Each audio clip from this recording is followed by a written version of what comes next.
Isang magandang araw po sa inyong lahat, mga minamahal kong mga magulang at kapatid sa Panginoon. Ito po ang inyong lingkod, si Pastor Ruel Camia po, mula po dito sa Winnipeg, Manitoba, Canada, para po sa ating pag-aaral ng Salita ng Diyos ngayong pong umaga. Welcome po sa Tinig ng Pag-asa.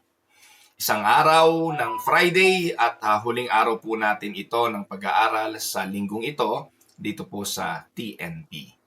At ang ating pag-aaral bilang pagpapatuloy sa atin pong serye sa Ephesians, nasa chapter 3 verses 14 hanggang 21 na po tayo. At sa umagang ito, pinamagatan natin ang ating pag-aaral na Paul's Prayer for the Church. At samahan po ninyo ako, atin pong basahin ang mga talata. For this reason, I bow my knees before the Father, from whom every family in heaven and on earth is named, that according to the riches of his glory, he may grant you to be strengthened with power through his Spirit in your inner being, so that Christ may dwell in your hearts through faith, that you, being rooted and grounded in love, may have strength to comprehend with all the saints what is the breadth and length and height and depth, and to know the love of Christ that surpasses knowledge, that you may be filled with all the fullness of God. Now to him who is able to do far more abundantly than all that we ask or think, according to the power at work within us, to him be glory in the church and in Christ Jesus throughout all generations, forever and ever. Amen. Pagpalain nawa ng ating Panginoong Diyos ang pagkabasa at pagkadinig ng kanyang mga banal na salita na sa araw na ito'y ating pagbubulayan.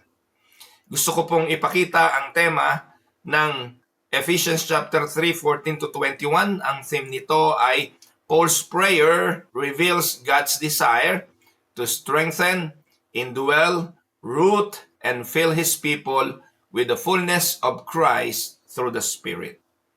Importanteng makita natin ang context ng mga talata, ano ang pinanggalingan, bakit isinulat, sino ang nagsulat. Yung Ephesians chapter 3, 14 to 21 is the closing section. Take note, sa pasimula ng ating pag-aaral, ipinakita ng inyong lingkod na hinati ni Pablo ang kanyang sulat sa dalawang bahagi.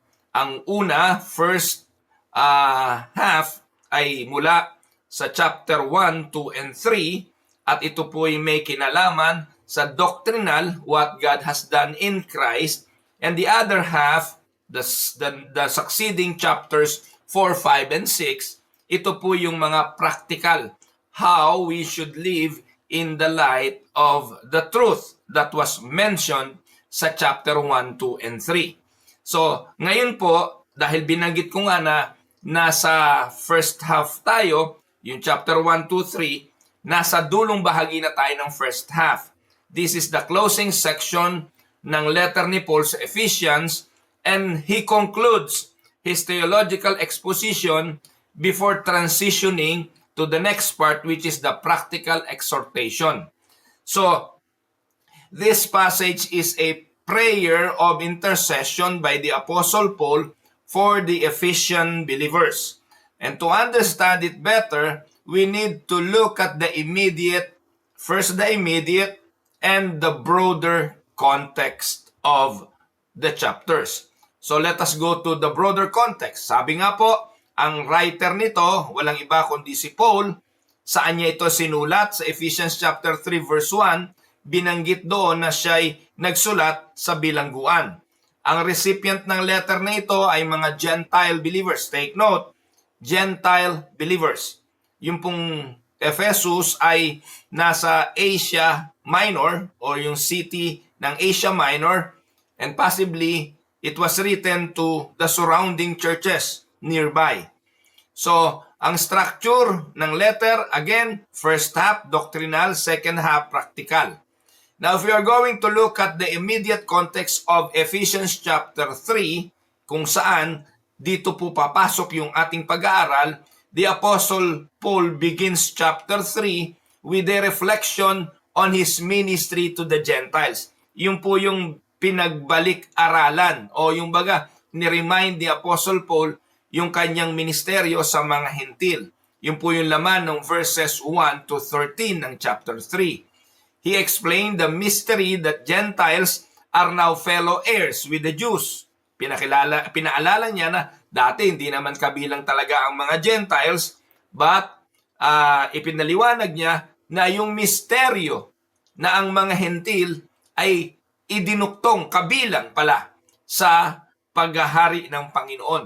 Dahil noon, ang paniniwala ng mga Hudyo, ng mga believers na Hudyo, hindi talaga kabilang ang mga Gentiles. Pero nakita ni Apostol Pablo at pinaliwanag niya, hindi, ito'y misteryo. And this mystery had been hidden in ages, but now revealed through the apostles and through the prophets. Paul sees himself as stewards of that God's grace given for the benefits of the Gentiles. Pinakita ni Pablo na talagang sa bawat panahon gumagamit ang Diyos ng instrumento para i-reveal yung kanyang plano mula pa nung una. At ito pong planong ito na ang Gentile ay kasama na reveal sa pamamagitan ng ministeryo ni Apostol Pablo. In verse 13, the Apostle Paul urges the Ephesians not to be discouraged because they will suffer, they will experience suffering. Yun po, doon tayo nagtapos kahapon. Ngayon, let me give you the outline of Ephesians chapter 3, verses 14 hanggang 21. So maganda pong mag-aral kung may outline. So ito ang outline ng ating pag-aaral ngayon. Una, ano ang laman ng prayer ni Apostle Paul para sa mga taga-Ephesians? Because as I have said, yung pong susunod nating pag-aaral ay intercessory prayer ni Apostle Paul para sa mga taga-Epeso. We will look at the humble posture of the Apostle, the rich source of strength, verses 15 to 16, the indwelling of Christ, rooted in love, knowing the love of Christ, filled with God's fullness, and praising God who is able. So yun po yung laman ng ating pag-aaral ngayon. We are going to give 7 points, 7 verses, o hindi na 7 verses. Sa 14 to 21, maglalaman yan ng ating pag-aaral ngayong araw. Tama ba? 14, 15, 16, 17, 18, 19, 20, 21. 8 verses. So atin pong pag-aaralan. Let us go to the first point of the outline, the humble posture. Ephesians chapter 3 verse 14, ganito ang sinasabi ng talata. For this reason, I bow my knees before the Father. Gaya ng binanggit ko, ito'y panalangin ni Apostol Pablo at pinakita rito kung papaano siya dumulog sa Diyos. At ang sabi ni Apostol Pablo, dumulog akong may pagluhod ng aking mga tuhod sa Ama. Anong paliwanag nito? The Apostle Paul begins his prayer with reverence to God, with humbleness and desire to magpakumbaba in the presence of God. Bowing the knees was a sign of submission and humility. Sa mga Jewish culture, standing was the normal posture for prayer. So kneeling reflects deep earnestness. Normal yung pagtayo. Naalala niyo po ba mga kapatid, yung dalawang lalaking pumasok sa panalanginan sa Luke chapter 18, yung publikano at saka yung parisayo. They both standing. So that is the normal culture for prayer. Normal posture for prayer.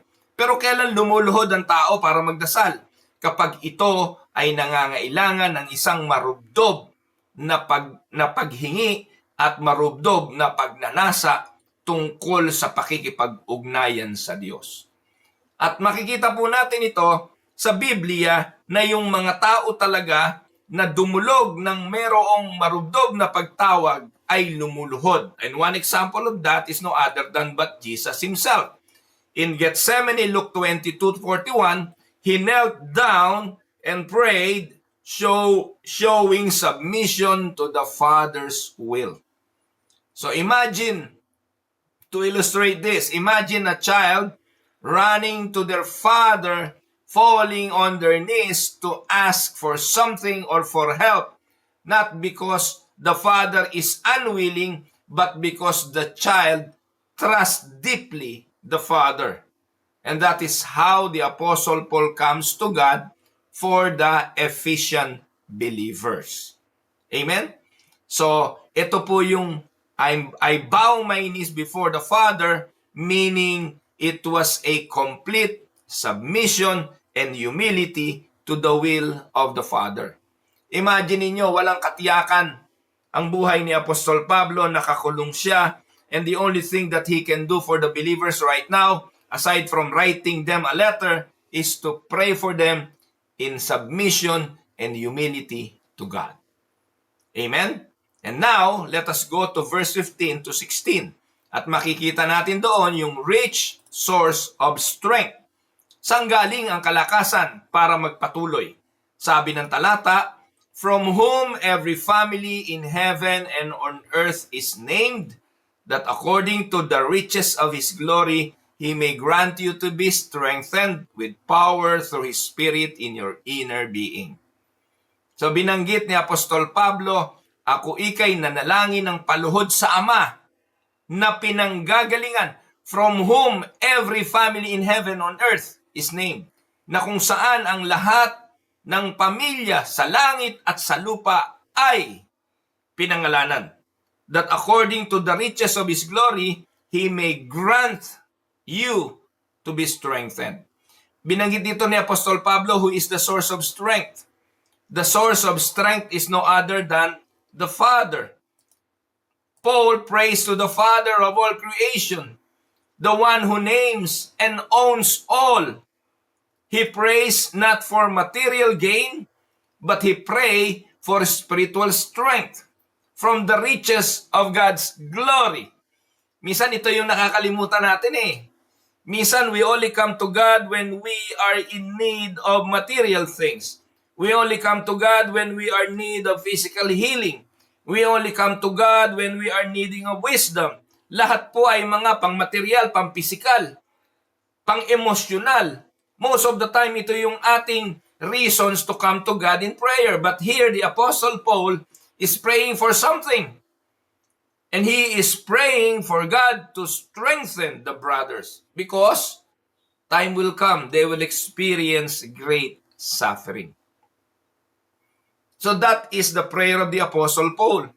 Kami pong mga pastor, as much as we want you to be healthy, as much as we want you to prosper materially, as much as we want you to be wise in the things of this world, but what we ask the Lord most of the time is for you to be strengthened in your faith, to be strengthened in your trust in God. Sapagkat yung mga bagay na material, lahat naman yan lilipas.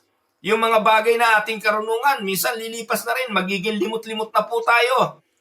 Pero sana pag dumating yung mga panahon ng pagsubok, ay palakasin tayong magtiwala na merong Diyos na siyang ipinakilala rito ni Apostol Pablo na dapat nating luhuran at dapat nating pagtiwalaan. So, this strength is applied in the inner being through the Holy Spirit. Amen? So, anong biblical example nito? Si Elijah. Si Elijah was physically strong on Mount Carmel. Nilabanan niya ang mga propeta ni Baal. Tinalo niya lahat ang mga ito. But after the winning, nagkaroon siya ng depression. No? Alam nyo, mga kapatid, ito yung katotohanan eh. Right after every winnings.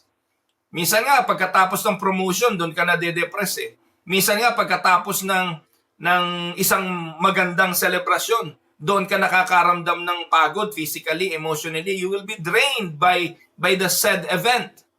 At sa mga panahong yon, dapat handa ka rin doon. No? Hindi lang yung joy of victory, pero yung tinatawag na pagod sa mga bagay na dulot nun. No, na-overwhelm tayo minsan sa joy of celebration, pero pagkatapos nun, naalala ko tuloy si Piolo Pascual, hindi ko makalimutan yung testimony ni Piolo Pascual eh.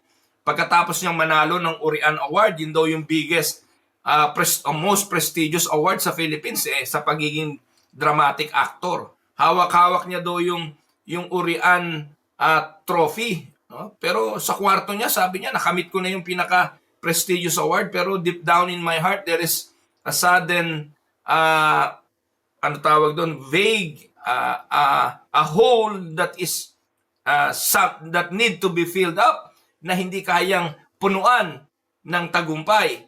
At na-depress siya. At sa mga panahong yon, doon niya naalala ang Biblia na ibinigay sa kanya ni Tony Gonzaga at ito ay kanyang binasa. So makikita po natin mga kapatid, darating yung punto na kahit na matagumpay ka sa buhay, there is a certain vague in our heart that only Jesus can fill up. Yung void, the void inside our heart that only Jesus can fill. So, importante mga kapatid, na magkaroon tayo ng tibay at lakas na nanggagaling sa Panginoon, kaya ito yung ipinapanalangin ni Apostol Pablo sa mga taga-Epeso. Tandaan, you can't power a modern device with old batteries. Listen, you cannot power a radio with an old, worn-out batteries. You need to have a new power. You need to have a new battery. So, ganun din ang Christian life. Christian life cannot be sustained by human effort. The human effort are old batteries. You need a new one. And the new one is the power that only the Spirit can give. The Holy Spirit's power within. That is the new power. Amen? Now, let us go to the next verse. Hatiin natin yung verse 17 sa dalawang parte. So, the indwelling of Christ. Na po? Sabi po sa verse 17, A muna tayo. So that Christ may dwell in your hearts through faith. So anong ibig sabihin? Ang sabi ni Paul, from whom every family in heaven and on earth is named, that according to the riches of His glory, He may grant you the strength and to be strengthened with power through His Spirit in your inner being. Para daw ano? Para daw, bakit natin kailangan ng lakas? Why do we need the strength in our inner being? Binanggit sa verse 17, so that Christ may dwell in your hearts through faith. The word dwell implies more than just presence. It means to settle down and make home. Mga kapatid, pinananahanan tayo ng Espiritu Santo. Pinananahanan tayo ng presensya ng Panginoon. No?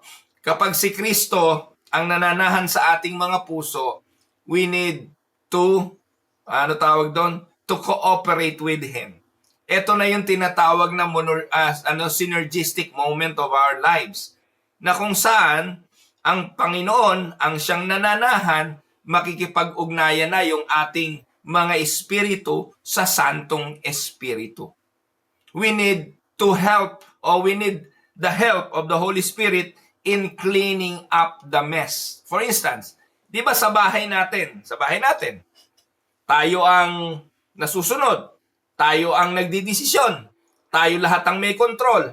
Ngayon, may dumating ngayon, halimbawa, nag-asawa ka na, no? Dumating na yung asawa mo sa bahay mo, nagsama na kayo. Hindi na pwedeng ikaw lang ang masusunod.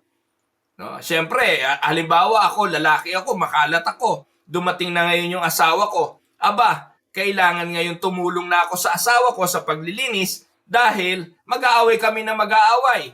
We will always be in conflict with one another if I will not do my part on tidying or cleaning the house. And so it is with the Holy Spirit. When the Holy Spirit resides in us, we will have conflict with the Holy Spirit kapag hindi tayo tumulong saan? Sa paglilinis ng ating buhay. Kaya nga po iyon ay synergistic. Yung kapangyarihan ng Santong Espiritu na tulungan tayo. But the Holy Spirit will not do all the works. Amen po ba mga kapatid? Kaya nga po, progressively, ang tawag doon ay sanctification, unti-unting nalilinis ang ating buhay. Unti-unting nagbabago ang ating mga pananaw. Unti-unting lumalago tayo sa pananampalataya dahil yung espiritong nasa atin, katulong ng ating espiritu, nagbubunga. At ano nagiging bunga nun? Kapayapaan, kahinahunan, kagalakan, pag-ibig. Di po ba? So, yun po yun. Kasi nga po, kapag ano tawag doon, the word dwell implies more than just presence. He is not just present there. He is dwelling, settle in your heart and in your lives. Amen? Christ desires not just to visit our hearts, but to live there permanently through faith. Amen? Ang biblical example nito, walang iba kundi si Zacchaeus eh. Zacchaeus welcomed Jesus into his house. Sa Luke 19:5 and 6, literally, sa bahay niya. Pero basically, spiritually, sa puso niya. At ano naging bunga nito? Luminis ba yung bahay ni Zacchaeus? Yes, even the household of Zacchaeus got born again. Dahil bahagi rin sila ng lahi ni Abraham. Pero hindi iyon ang paglilinis na importante. Ang importante na patunayan na ang pagtahan ni Kristo sa puso ni Zacchaeus, kung nakapandaya siya, nakapangolekta siya na may pandaraya, ibabalik niya to ng 4 na ulit. Matindi ang epekto. Jesus didn't just stop by. Sabi, salvation came to the house because Christ was welcomed in. Amen mga kapatid? Kaya yung laman ng prayer ni Apostle Paul, malalim ito, theological ito. Na hindi lang siya humiling sa Diyos na may pagluhod na palakasin mo ang aking mga kapatid, hindi. Pinakikita yung kahalagahan ng bagay na ito. Tandaan nyo mga kapatid, when someone moves in, they change the house. Amen? Nung nakabili kayo ng bahay, binago nyo ba setup? Ang misis ko nga ito nga pong si Mrs. Camia, every season, nagpapalit po ito ng mga picture frame. Marami po sidang na gano'n, ng mga picture frame. Kapag ito po yung nag-garage sale, hinahanap niya yung mga picture frame. May theme po yung misis ko.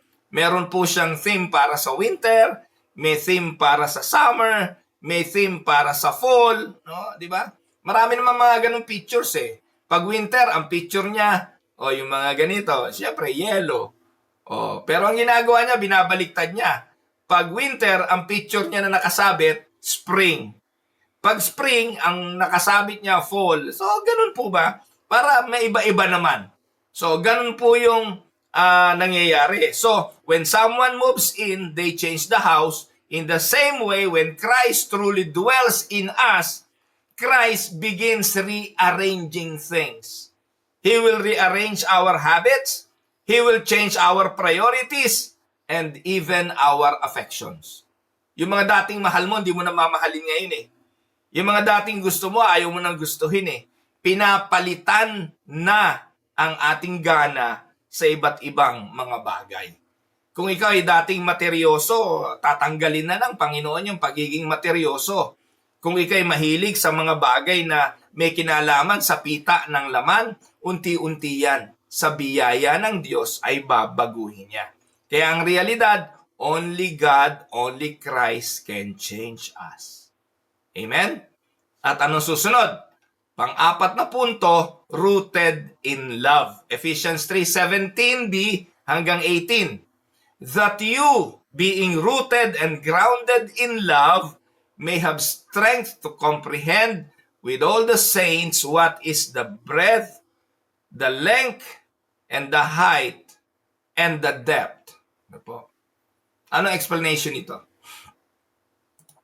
Ang paliwanag dito, the Apostle Paul shifts to agricultural and architectural metaphors.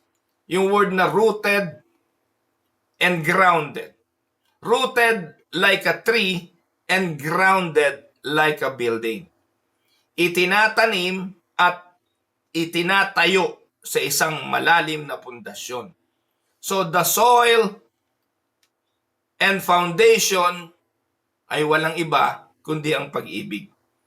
Specifically, yung pag-ibig ni Kristo.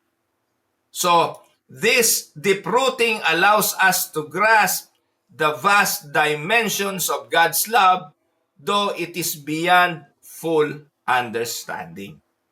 Amen? So, ano ang biblical example nito? Yung salmista, sabi ni David, he is like a tree planted by streams of waters, na ang kanyang dahon, sabi, ay laging sariwa. Po.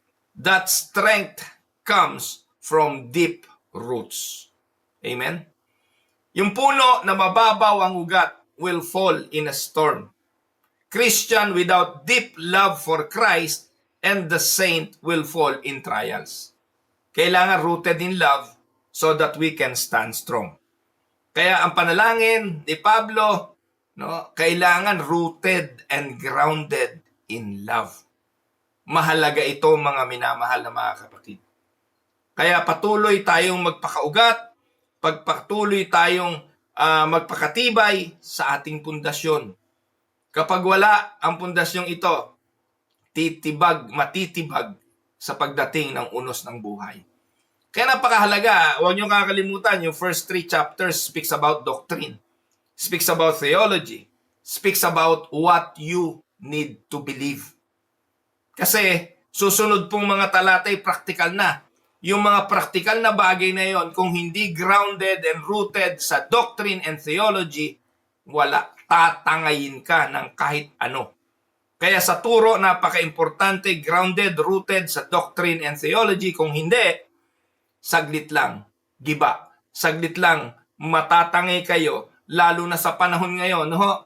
Pag pinakinggan nyo sina Morris Cirulo, pag pinakinggan nyo sina Creflo Dollar, sina Joel Austin, sina Benny Hinn, lahat ng mga bulaan at sinungaling na mga tagapagturong yan na puro na lang pera, prosperity, tinuturo, matatangay kayo. Kasi ang gandang pakinggan ng mga turo ng mga yan, pero most of the time, out of context, unbiblical, at hindi talaga turo ng Biblia.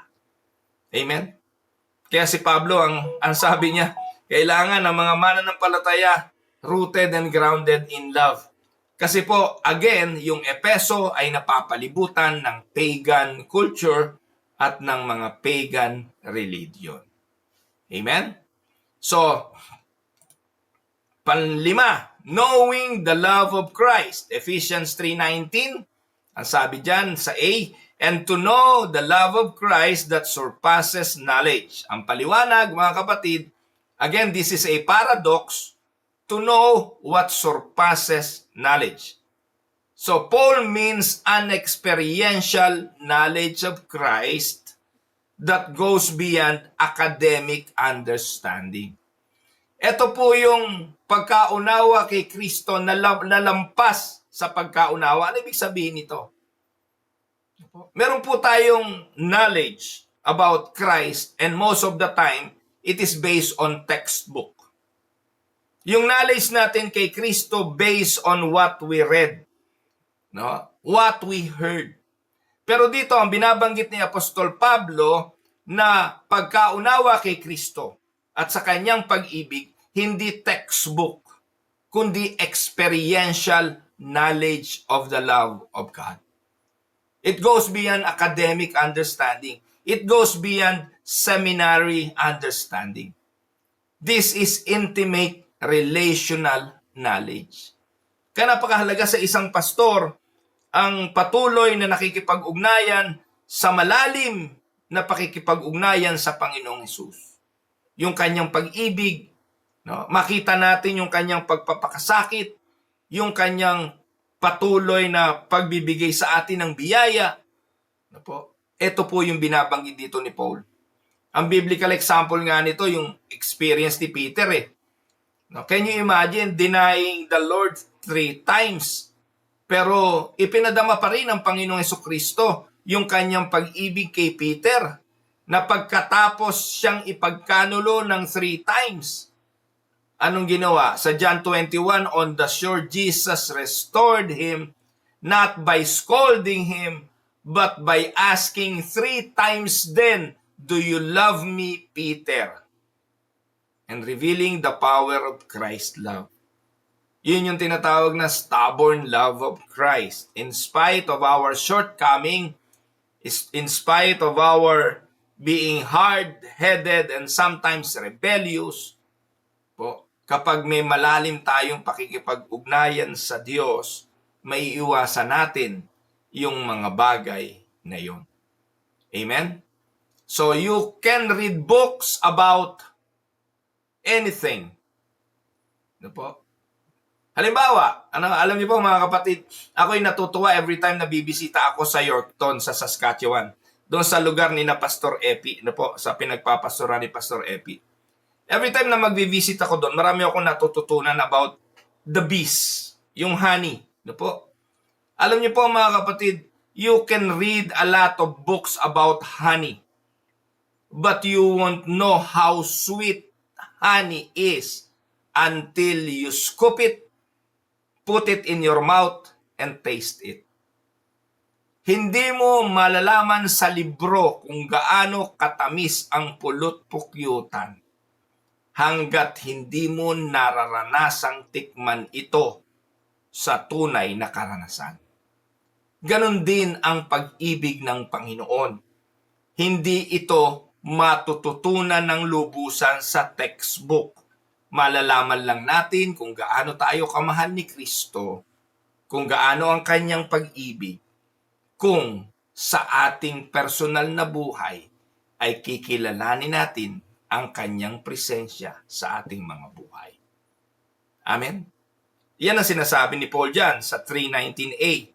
To know the love of Christ that surpasses knowledge.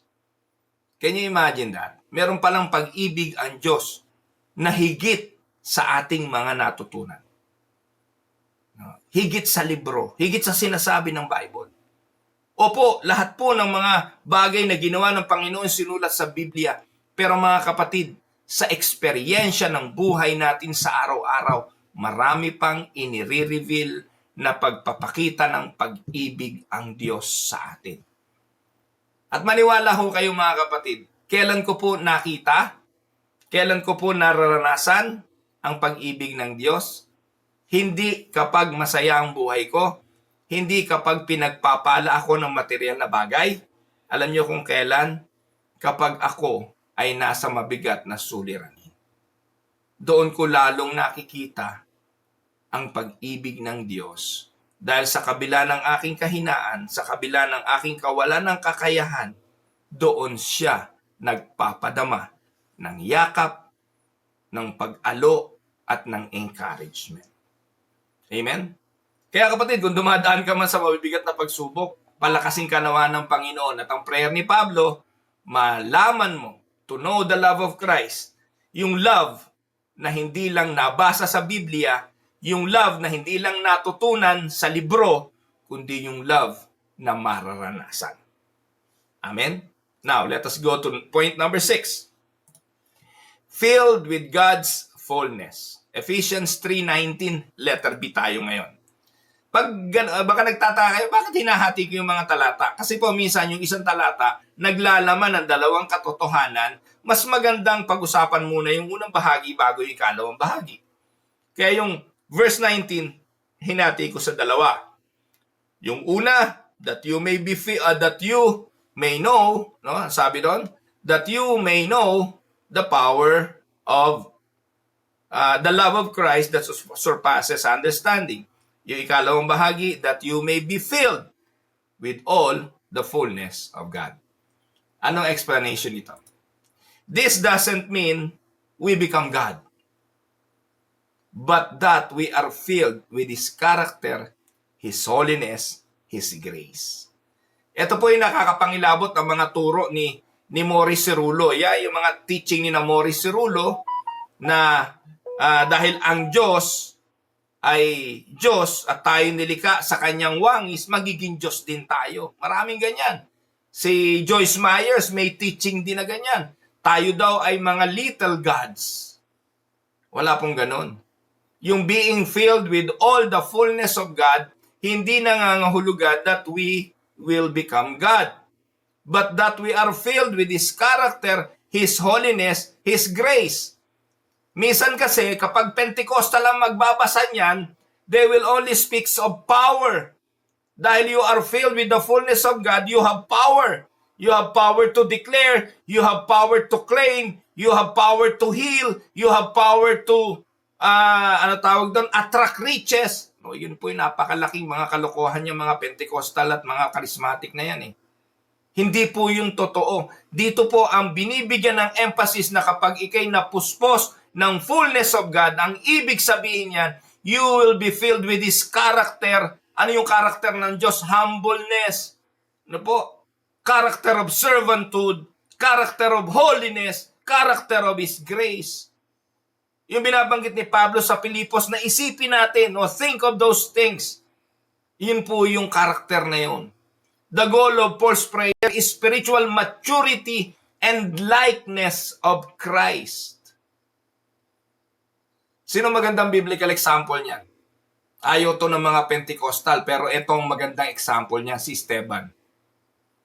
Na habang binabato para patayin, ang sabi diyan, siya'y puspos ng Espiritu and reflected Christ's forgiveness. Tingnan po ninyo at basahin natin. Acts 7:59-60. Ito yung tinatawag na filled with all the fullness of God. And as they were stoning Stephen, he called out, Lord Jesus, receive my spirit. And falling to his knees. Take note, again, mababasa natin yung falling to his knees. He cried out with a loud voice, Lord, do not hold this sin against them. And when he had said this, he fell asleep. Yan po mga kapatid, ang being filled with all the fullness of God. Hindi yung taglay-taglay yung power, taglay-taglay ang kapangyarihan, taglay-taglay ang kung ano-anong sinasabi nilang mga, kapuspusan ng Diyos. No. The spirit or the feeling of the fullness of God means the character of Christ. Na sa kabila ng pagdurusa, sa kabila ng kahirapan, magagawa nating sundin ang kalooban ng ating Panginoon. Sabi nga po diyan, that's the fullness of God. Amen? So a cup under a waterfall is constantly overflowing. When we are filled with God, His love overflows to others. Amen?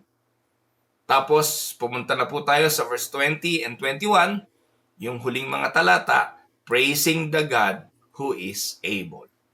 Sabi po ng verses 20-21, Now to Him who is able to do far more abundantly than all that we ask or think, according to the power at work within us, to Him be glory in the church and in Christ Jesus throughout all generations, forever and ever. Amen. Ito'y doxology. And the Apostle Paul ends with doxology. Praise God from whom all blessings flow. Praise Him, all creatures here below. Praise Him above, ye heavenly host. Praise Father, Son, and Holy Ghost. Amen. Yun ang alam nating doxology. Pero dito, no, every time na mababasa natin na ang Diyos ay pinararangalan, ibinibigay sa kanyang glory, that is doxology. Amen? Take note, God is not only able to answer prayer, but goes far beyond what we ask or imagine. Sabi ni Pablo, His power works in us, and His glory is seen in the church and in Christ. Biblical example dito, walang iba kundi si Joseph. Joseph never imagined that being sold into slavery would result in saving a nation. Hindi niya natatanaw kung ano ang dulo ng mga pangyayari sa kanyang buhay. Hindi niya nakita na pinagseselosan siya ng kanyang mga kapatid. Hindi niya nakita na kaya siyang patayin ng kanyang mga kapatid dahil sa selos. Hindi niya nakita na itatapon siya sa balon. Hindi niya nakitang ibebenta siya sa trader. Hindi niya nakitang gagawin siyang alipin.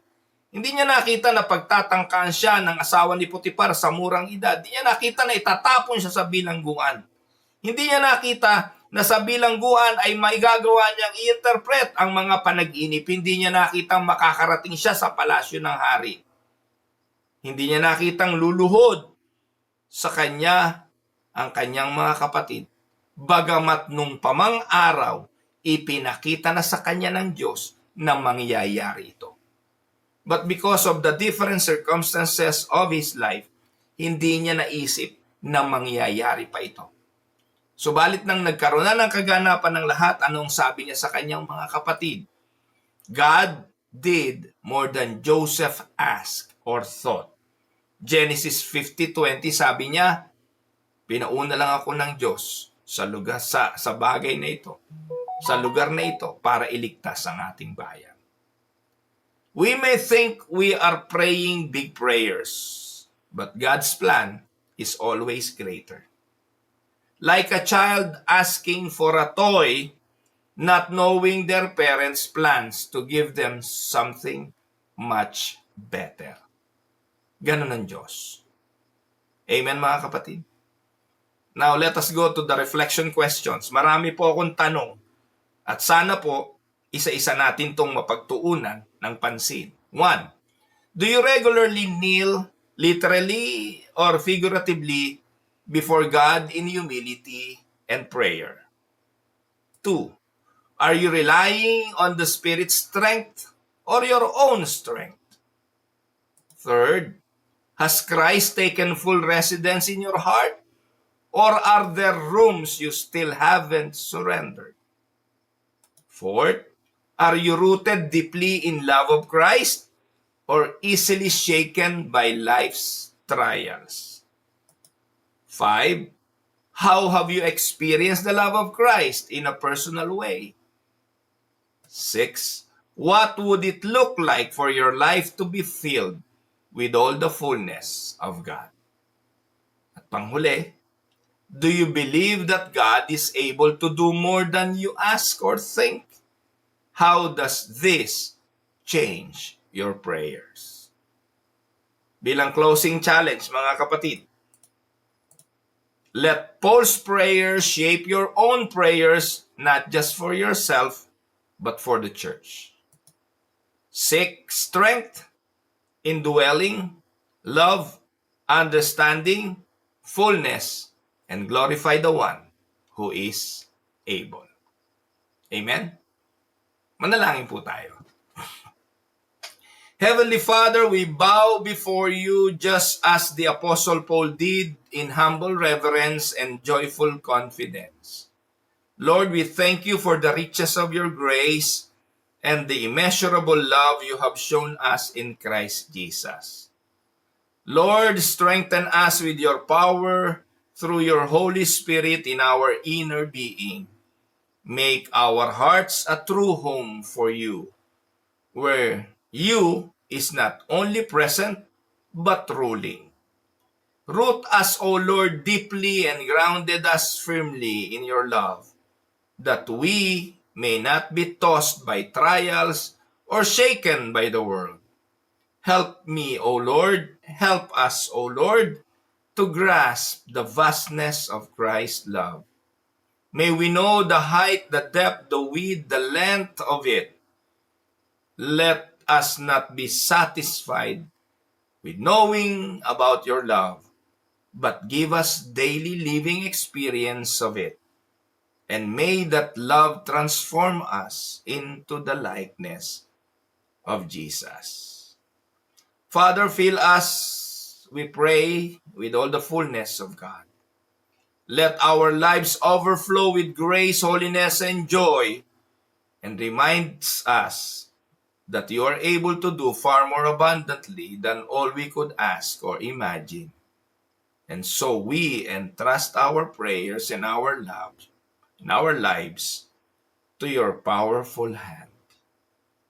Father, to you be glory in the church and in Christ Jesus through all generation, forever and ever. In the name of your only Son, our beloved Savior, Jesus Christ. This is our prayer. Amen and amen. Pagpalain po kayo ng ating Panginoong Diyos. Ito po ang inyong lingkod, si Pastor Roel Camia, para po sa Tinig ng Pag-asa. God bless mga kapatid.